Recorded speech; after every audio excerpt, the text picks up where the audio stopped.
मेरे भारत, ओ मेरे भारत, ओ मेरे देश, मैं तुझे फिर से विश्वगुरु देखना चाहता हूँ।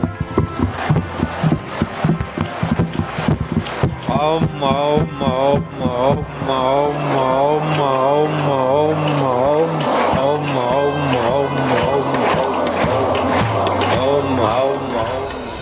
महापुरुष ने हिंदुओं को 60 वर्ष तक हरी रथ पिलाया और जब धर्मांतरण मामला आया ना तो बुलंद तरीके से आवाज उठाई तो फिर उनको कारावास करवा दिया। एक बात बताएं मेरी माँ, ना बोलने से भी पाप लगेगा। हजारों नहीं लाखों हिंदू कन्वर्ट हो चुके थे, क्रिश्चियन बन गए।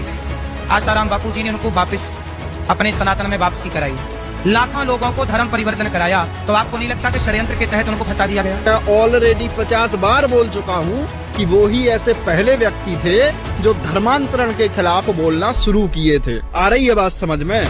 जहाँ तक आपकी इंटेलिजेंस कुछ एजेंसियां नहीं रोक पाई, जहाँ तक आपके पॉलिटिशियन उसमें ज्यादा गहराई से वर्क नहीं कर पाए, बहुत सी संस्थाएं हैं जिनको कानों कानों भनक नहीं हुई, जैसे कार्यकर्ताओं के माध्यम से उन्होंने देश के कोने कोने में धर्म परिवर्तन रोका है।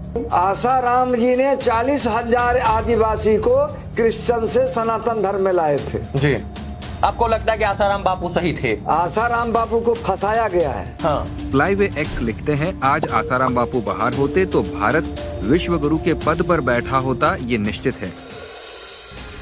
जमीनी स्तर से ग्राउंड लेवल पर जाकर उन्होंने पिछले 55 वर्षों में लाखों लाखों आदिवासियों की घर वापसी करवाई।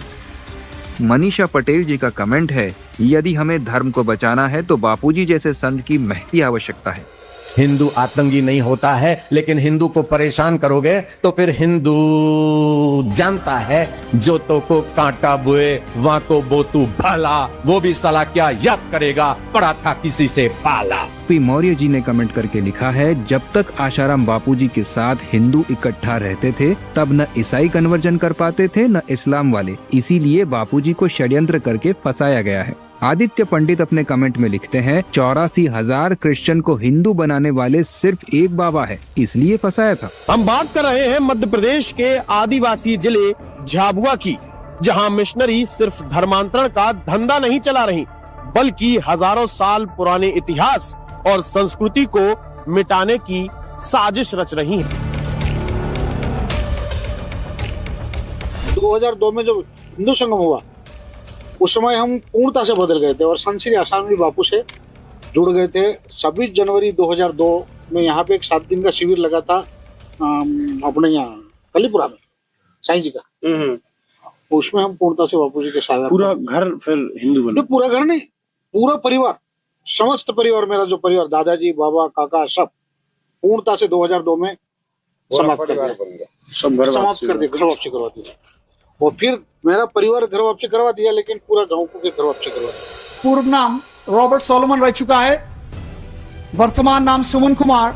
मैं मूल रूप से इंडोनेशिया जकार्ता का रहने वाला, पढ़ाई लिखाई ऑक्सफोर्ड यूनिवर्सिटी लंदन से करने के बाद 1987 तक चर्च के अंतर्राष्ट्रीय षड्यंत्र के तहत मैं कार्य कर रहा था। ये मेरा परम सौभाग्य है, परम पूजनीय श्री बापू जी के सानिध्य मुझे प्राप्त हुआ।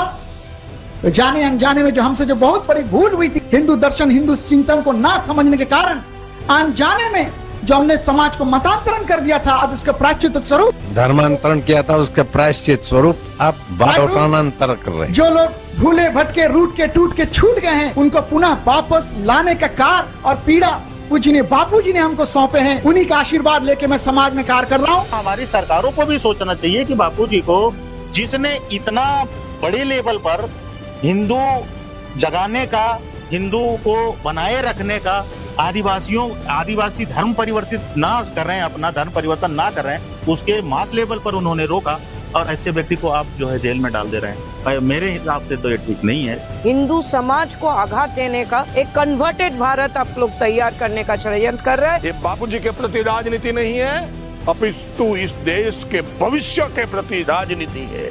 जेल का 12 वर्ष का जीवन बड़ा कठिन होता है, वहाँ तो एक एक दिन एक एक साल के बराबर बीतता है।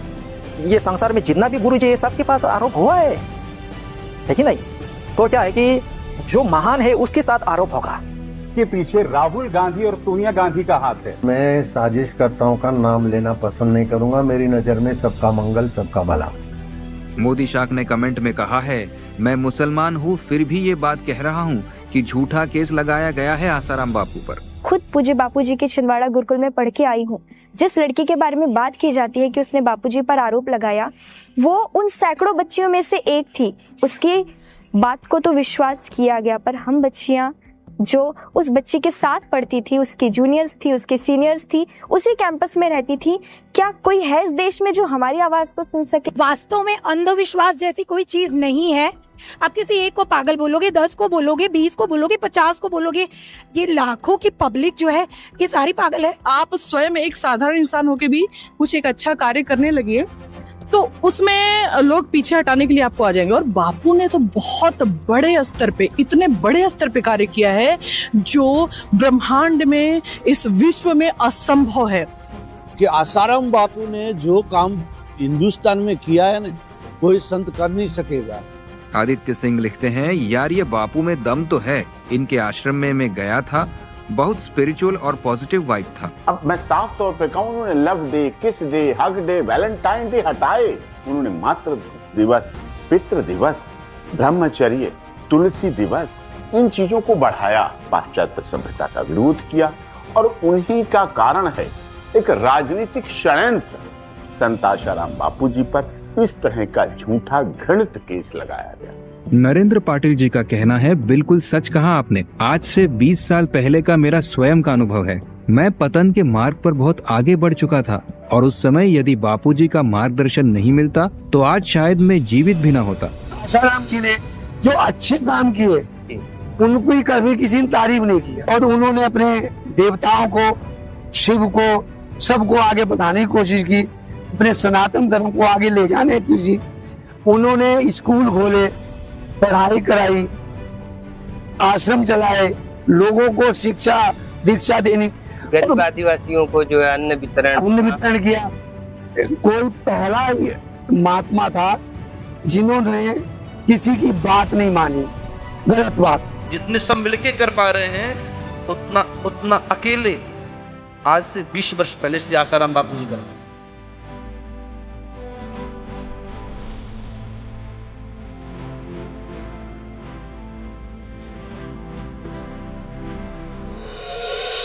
बारे बापू, वैलेंटाइन डे की इस तबाही को रोकने के लिए मात्र पितृ पूजन दिवस चलाया। बापू पहले ही बोल चुके थे, सनातन को सही मार्ग दिखाने के लिए मुझे अंदर भी जाना पड़े तो मैं चला जाऊंगा। पता नहीं क्या क्या षड्यंत्र रचे जाएंगे। कितना जानते हैं आप लोग पूज्य आसाराम बापू जी के बारे में, उनके कार्य के बारे में, उनके जीवन के बारे में? पूरे देश भर में जाकर, पूरे विश्व में आप जाके देखिए, उनके भक्त हैं और हर जगह जाके उन्होंने इस धर्म ध्वजा को आगे बढ़ाया है। और उसीलिए हो तो भारत माता की लाज रख लो। इतना भी क्या पैसा कमाना कि संतों के ऊपर तुम उंगली उठाने लग जाओ। इतने दिनों बाद भी तुम उनको नहीं छोड़ रहे हो। जब वो जेल से निकल के भी बाहर आ गए हैं तब भी तुम्हें सुकून नहीं मिल रहा है, उंगली किए जा रहे हो। सर में आनी चाहिए तुम्हें, चुल्लू भर पानी में डूब के मर जाना चाहिए। मैं थूकता हूँ ऐसी पत्रकारिता। हमें ये भावना करनी है कि आसाराम मेरे राम है, मेरे ठाकुर है। वो चाहे बाहर खेले चाहे भीतर खेले। ये आदमी नहीं, इंसान नहीं, सच मानिए भगवान है जिसने इस धरती के लिए इतना बड़ा काम किया। पूज्य आसाराम बापू, ये मेरी व्यासपीठ की प्रेरणा प्रेरित कर रही है कि यह महापुरुष, अवतारी महापुरुष था जिसने इस देश को बहुत कुछ दिया है। और एक बात और मैं आपको बोलूं, एक भी साधु ने, एक भी महात्मा ने आसाराम बापू जी का विरोध नहीं किया। कि जितना भी विरोध हुआ है सबसे ज्यादा पत्रकार लोगों ने विरोध किया है, अखबार वाले लोगों ने विरोध किया, मीडिया के लोगों ने विरोध किया। आज 12 वर्ष हो गए, आज भी राष्ट्र के लिए क्रांति बनकर राष्ट्र को संदेश दे रहे हैं। बापू ने तो अपने जीवन में इतना बड़ा कार्य किया है कि वो अमर हो गए। बापू तो चंद समय में ही इस भारत को देखे गए और वो दुर्भाग्य और अफसोस इस बात का है कि भारत में जो काम करने वाले व्यक्ति राष्ट्र प्रेमी इसी प्रकार की प्रेरणा सहना पड़ती है। ये दुर्भाग्य है। समाज को सुरक्षित करने की संकल्प करनी, राष्ट्र को समृद्धि और राष्ट्र को हिंदू राष्ट्र बनाने के लिए काम किया। और मुझे विश्वास है कि बापू भी एक निर्दोष साबित होकर पुनः इस धरती को पावन करते हुए इस धरती में पुनः अपनी क्रांति से समाज को शीशने का नई क्रांति लाएंगे। भाव भी है उनके लिए, मंगल कामना भी है, आशीर्वाद से विश्वास प्रतीक करके एक समाज के लिए, धर्म के लिए, राष्ट्र के लिए, भारत के लिए ऐसे ऋषि की ऐसा तो हो ही नहीं सकता है। ये समाज का नुकसान है। 12 वर्ष सोचिए, उस संत की वाणी अब समाज को नहीं मिल पाई जिस समय उसको समाज को मिलनी चाहिए थी। 12 वर्ष लंबा समय होता है। ये समाज का नुकसान है, मुझे बापू का नुकसान नहीं है। और यही वो लोग चाहते थे कि इनकी आवाज को बंद करा दिया जाए, इसलिए षड्यंत्र रचा गया था ये। और इस देश का जितना भी सनातनी समाज है, जो जागरूक समाज है, वो पूरी तरीके से बापू जी के साथ है। और हम भगवान से प्रार्थना करेंगे बापू जी को स्वस्थ जीवन दे। और मैं सतायु नहीं कहूँगा, मैं कहूँगा ऐसे पूज्य संतों का साथ तो हमारे साथ जब तक हमसे बढ़कर हमारी जो उम्र है वो भी उनको लगे, हमारी आयु उनको लगे, ताकि इस कार्य को लंबे समय तक करते रहे। आज मेरा देश, मेरा धर्म संकट में है, तो ऐसे पूज्य संतों का नेतृत्व हमें चाहिए, उनका आशीर्वाद हमें चाहिए, उनके साथ हमें खड़ा होना ही होगा।